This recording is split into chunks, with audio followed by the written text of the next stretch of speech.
Existe uma sensação silenciosa que acompanha milhões de pessoas todos os meses. Ela aparece logo depois que o salário cai na conta e desaparece rápido demais. A sensação de que o dinheiro some, antes mesmo de você entender para onde foi. Não importa quanto você ganhe, não importa se você trabalha duro, faz hora extra ou se esforça mais do que a média. No fim do mês, a história costuma ser a mesma.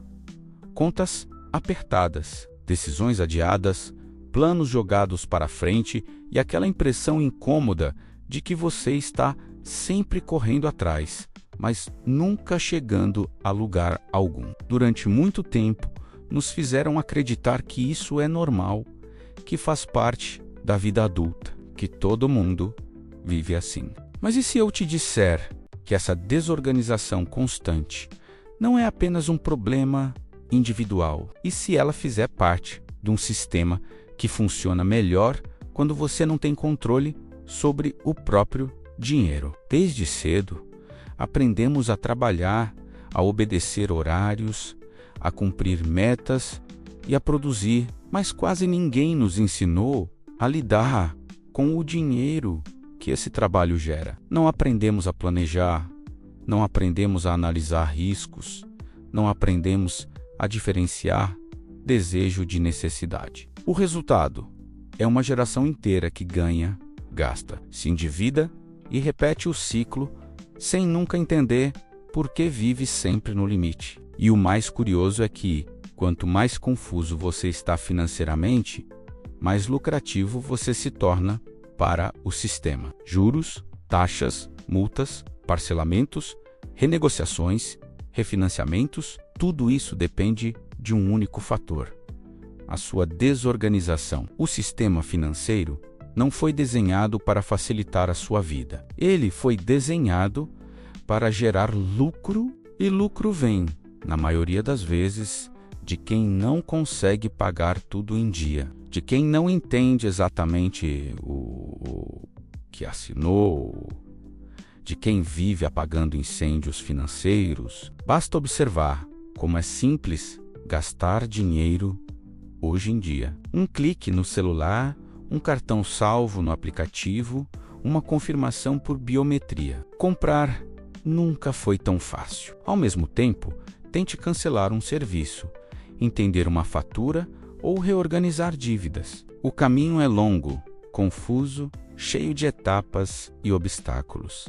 Isso não é coincidência, é design. A facilidade extrema para consumir não existe por acaso. Ela foi pensada para reduzir o atrito entre o desejo e a compra. Quanto menos tempo você tem para pensar, maior a chance de gastar. E o oposto também é verdadeiro. Quanto mais difícil é organizar, controlar e planejar, menor a chance de você assumir o controle da própria vida financeira. O sistema funciona melhor quando você age no impulso, e pior, quando você age com consciência. Por isso, ninguém te incentiva a parar, analisar e refletir antes de gastar.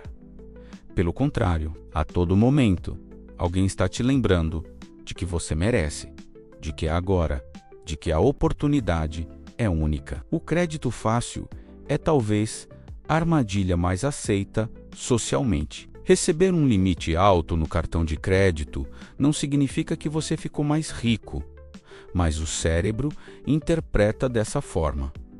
O parcelamento cria a ilusão de acessibilidade. Afinal, se cabe na parcela, parece que cabe no orçamento. Mas o que ninguém mostra é o efeito acumulado de dezenas de pequenas parcelas competindo pelo mesmo salário. Compras feitas meses atrás continuam consumindo sua renda atual e você passa a trabalhar para sustentar decisões do passado. O crédito, que poderia ser uma ferramenta estratégica, vira uma extensão do salário e, em muitos casos, uma prisão invisível. Ao mesmo tempo, o consumo deixou de ser apenas funcional e passou a ser emocional. Compramos para aliviar o cansaço, para recompensar um dia difícil, para preencher vazios que não são financeiros. O marketing sabe disso. Ele não vende apenas produtos. Vende sensações, conforto, status, pertencimento, alívio. O problema é que esse alívio é momentâneo, enquanto o impacto financeiro permanece. O prazer dura minutos, mas a conta dura meses. E assim, pouco a pouco, o dinheiro deixa de ser uma ferramenta e passa a ser uma fonte constante de ansiedade. Nos últimos anos, um novo elemento entrou com força nesse cenário: os jogos de azar digitalizados, especialmente as apostas esportivas e os cassinos online. O discurso é sempre sedutor: diversão, emoção, possibilidade de ganho rápido, dinheiro fácil, renda extra. Influenciadores promovem apostas como se fossem entretenimento inofensivo, quase um jogo de habilidade. Mas a realidade é bem diferente. O que está sendo vendido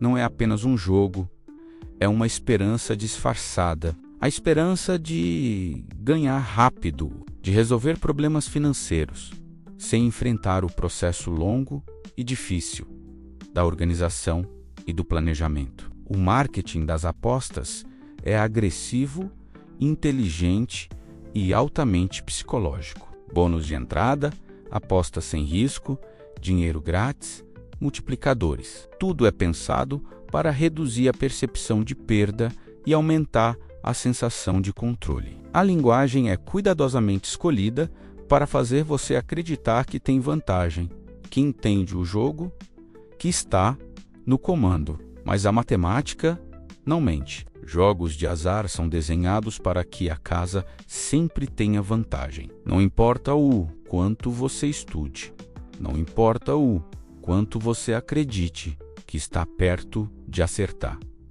No longo prazo, a perda é estatisticamente inevitável. O problema se agrava porque as perdas são normalizadas. Perder pouco parece aceitável. Afinal, foi só um valor pequeno. Só que pequenas perdas repetidas com frequência se transformam em grandes prejuízos ao longo do tempo. E o cérebro entra em um ciclo perigoso. Perder gera frustração. Frustração gera desejo de recuperar. E esse desejo leva a novas apostas. É o mesmo mecanismo psicológico usado em máquinas caça-níqueis. Recompensa variável, dopamina, expectativa. Você nunca sabe quando vai ganhar.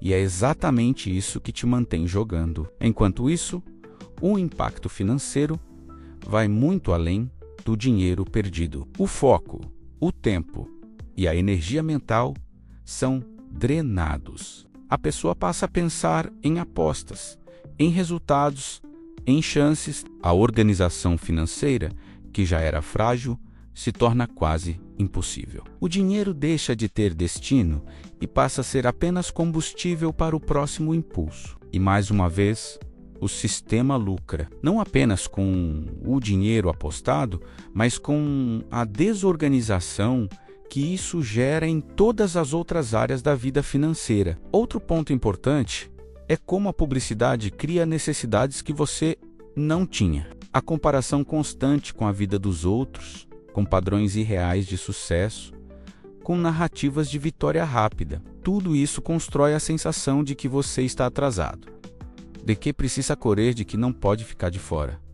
O consumo vira identidade. O que você compra passa a definir quem você é. E quando apostar, vira algo socialmente aceito, quase um ritual coletivo. Questionar isso parece exagero, mas não é. A falta de educação financeira real fecha esse ciclo. Pouco se fala sobre probabilidade, risco, expectativa matemática, juros compostos no sentido negativo. Aprende-se errando. E errar com dinheiro custa caro. O sistema não precisa que você entenda essas coisas. Pelo contrário, quanto menos você entende, mais dependente você se torna. Dependente de crédito, de renegociações, de promessas de ganho fácil, de soluções rápidas para problemas estruturais. Com o tempo, o caos financeiro vira rotina. Viver apagando incêndios se torna normal. Contas atrasadas, empréstimos para pagar empréstimos, a ansiedade constante. A vida passa a ser administrada no curto prazo. Não se planeja, apenas se reage. E nesse estado, qualquer promessa de alívio imediato parece irresistível. É exatamente nesse ponto que o sistema funciona melhor. Mas existe um momento em que algo muda. Um momento silencioso, quase imperceptível. É quando você começa a perceber que não precisa vencer o sistema. Precisa apenas parar de jogar o jogo da forma como ele foi desenhado para você perder. Organização financeira não é sobre controlar cada centavo com obsessão. É sobre consciência. É sobre saber para onde o dinheiro vai antes que ele vá embora. É sobre reduzir decisões impulsivas e aumentar decisões intencionais. Organizar-se financeiramente é um ato de resistência silenciosa. É dizer não ao impulso, não ao marketing agressivo, não à promessa de atalhos fáceis. É aceitar que construir estabilidade leva tempo, exige paciência e escolhas difíceis. Mas também é aceitar que essa construção traz algo que o consumo nunca entrega. Paz de saber que você está no controle. Paz de não depender de sorte. Paz de não viver à mercê de sistemas que lucram com o seu caos. O sistema não precisa que você acorde. Ele funciona muito bem enquanto você permanece confuso, cansado, endividado. Mas a sua vida financeira precisa, e tudo começa com um passo simples, mas poderoso: consciência. Quando você entende como o jogo funciona, você deixa de ser apenas uma peça e passa a ser um jogador que escolhe quando e como entrar. Organização não é privação, é liberdade. E talvez essa seja a coisa que o sistema menos quer que você descubra.